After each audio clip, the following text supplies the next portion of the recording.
I'm Cynthia Rowland, and this is episode 145 of EO Radio Show. As the year 2025 draws to a close, it seemed to me that this is a good time to again share my year-end thoughts on important annual governance responsibilities and to also check in on other housekeeping that busy nonprofits sometimes overlook. These could be a good start for nonprofit leaders to put on their list of things to do in the coming year. I hope you'll find this episode helpful food for thought as you think about where your organization is on all these compliance matters. And these may well be the basis for your 2026 New Year's resolutions for your charity. Welcome to the EO Radio Show, your nonprofit legal resource. Brought to you by the Exempt Organizations Group at Farella, Braun & Martel. My name is Cynthia Rowland, and I'm a partner at Farella. I'm a business and tax lawyer with more than 30 years of experience advising clients on nonprofit and charity law. Through this podcast, our lawyers and guests will discuss a range of legal and business issues impacting the nonprofit world because we understand you work hard every day to make your community a better place to live and do business. Many of our programs focus on the basics, and at times we'll do a deep dive into narrow and complicated legal issues. Again, welcome to the EO Radio Show. We're glad you're here. So welcome to the final episode for 2025. As I often do, I'd like to wrap up the podcast this year with my top 10 list of things for nonprofit leaders to think about as they start their planning for the new year. Number 1, annual filings. It's hard to remember, but don't forget those pesky annual regulatory filings. Forgetting to file annual Forms 990, even for a small organization, can result in loss of tax-exempt status. Make sure someone is attending to all of the following.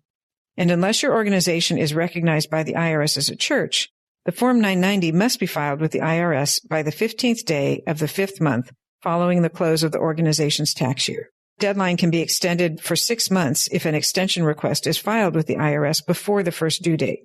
So for most organizations, the 2024 taxable year filings were due on November 15th. And for nonprofits operating in California and many other states, there is a state income tax filing required. In California, it's Form 199, which must be filed with the Franchise Tax Board.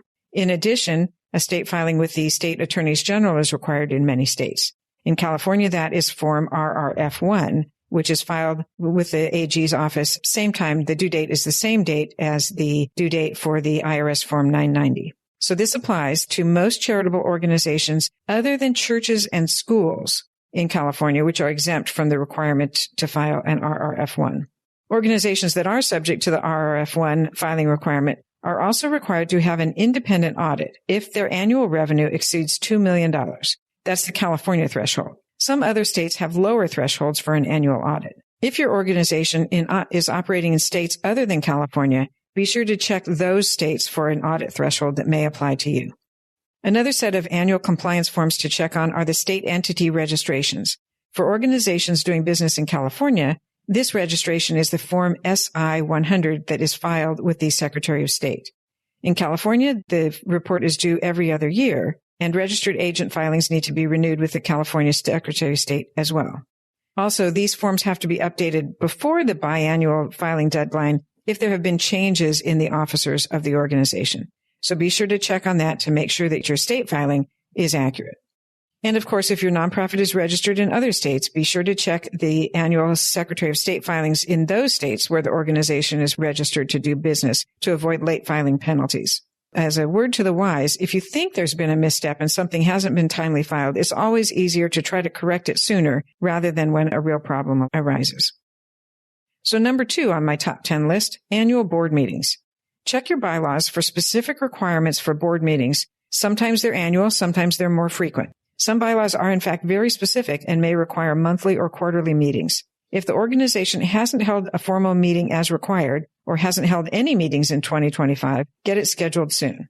Or if you can't get that meeting called, sometimes the next best alternative is to prepare a unanimous written consent for the board of directors to approve ministerial matters before the end of the year. This is often requested by auditors. They like to see, if you are subject to an annual audit, they like to see that the board has in fact been governing the organization, and minutes of meetings or the alternative written consents are very important to the audit process. And as you're thinking about governance and the bylaws, have your board members been reappointed or reelected as required by the bylaws? If governance formalities haven't been followed, often it's easier and cheaper to correct these oversights before a real problem arises. So check on the annual meeting and check the minute to make sure that everything's in order. Checklist item number 3. Let's focus back on these bylaws. As you know, the bylaws contain the governance requirements. When was the last time your bylaws were reviewed? Are your actual governance practices following the bylaws? While changes to corporate governance rules and practices don't change very much at the state level, at the state law level, there are some beneficial changes that many states have adopted that can streamline your organization's governance practices if you're not actually following what's written in the bylaws. So take a close look, take another read, and look through those bylaws to see if you're following them, and if not, if things can in fact be simplified. Number 4, conflicts of interest. Have your directors and officers reviewed the organization's conflicts of interest policy recently? Have they disclosed annually the conflicts that have risen in the past year? While annual disclosure of other interests held by directors and officers is a best practice, it's often overlooked for a few years. And now is a great time to check in with everyone in leadership to make sure that potential conflicts of interest are being addressed in a timely manner. Item number 5, other board policies. Nonprofits that file IRS Form 990 are required to annually represent whether they do or don't have a whistleblower policy and a document retention policy. While there are no federal penalties for not having these policies, they do reflect best practices. If you don't have a whistleblower policy or a document retention policy, consider getting them in place in the coming year. Item number 6, employee matters. When was the last time the employee handbook was updated? There have been many important changes to employment laws in the past few years, and in most years, there are important federal and state law changes that need to be reflected in your employment practices. If you haven't recently taken a look at your employee handbook and policies, the beginning of a new year is always a good time to do that.